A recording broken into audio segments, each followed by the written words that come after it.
Hello everyone, good morning, good afternoon, good evening, and good night. My name is Jihadul Fikri. I am from JE, an English education program in University of Mataram.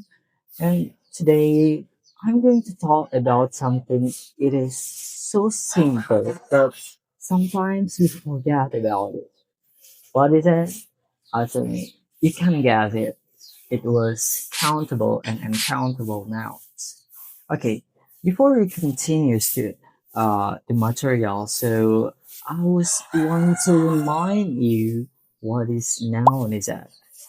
Noun is actually in our language, in our mother tongue or in Indonesian, call it kata benda.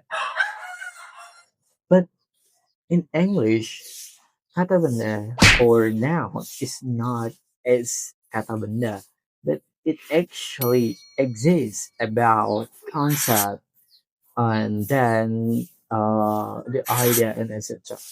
So that was the noun. And now let's we continue to the materials. Okay, guys. Now I want you to think about what actually you imagine and what actually you were think when you were heard about uh, the word accountable. Now, we began to analyze this one. Okay, guys. Actually, the word countable, the best word of countable is count, right? So, what is the able things? Able, it was affixes in our mother tongue. We actually call it imbuhan. In Indonesia, uh, we have like three or two imbuhan, but in English, actually, it already exists two affixes, two kind of affixes. And there was suffixes that called suffixes. Suffixes it was imbuhan or imbuhan that exists in the end of the word. But prefixes it was imbuhan that exists in the front of the word. So able in here that was the suffixes because it was in the end of the words. Okay, now we can simplify this one count. Count, the meaning in Indonesia that was menghitung atau perhitungan. But what about able? Able, we can simplify this one again. We can call it like we can uh, define this one into can or kebisaan. So when we combine this one, this will be like countable, and the meaning of countable in Indonesia is actually bisa dihitung. So countable noun is noun that we can count atau kata benda yang bisa kita hitung. So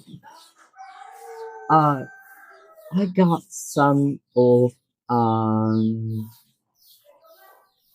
some of clue when you were want to identify where which one is countable and which one is uncountable. Countable, it usually actually guys, usually they were usually exist with the number. For example, I got 3, 4. Under that sentence, it actually exists the number. The number was 3, and we can count it, right? And okay, but some of word sometimes we cannot it's not always exists about the number in the sentence. But let's now move on to the uncountable now. Okay, guys, Uncountable noun is the contrast of countable. Uncountable noun, it was the noun that we cannot to count. Well, let me give you the example. Actually, guys, the example it was like the noun that was got the like a liquid, okay, liquid like water, slime, and milk, and etc. Okay. And now, guys, I want to ask you some of question. It's not some of question. I think I it was just one question actually. So the question is, does money uncountable or countable? Okay. Now, I just want to tell you money it was uncountable now. Why? Now, I want you guys to pick up one of the money in your pocket. Now imagine I have money. I have money and I pick up my money. One of my money got the value 1,000, and I pick up again. I got the value of money. It was 2,000. So you gotta find that. In the conclusion is money is uncountable because in one of paper of money, it's got the different value. Okay, that's the difference. That's why money got the uncountable now.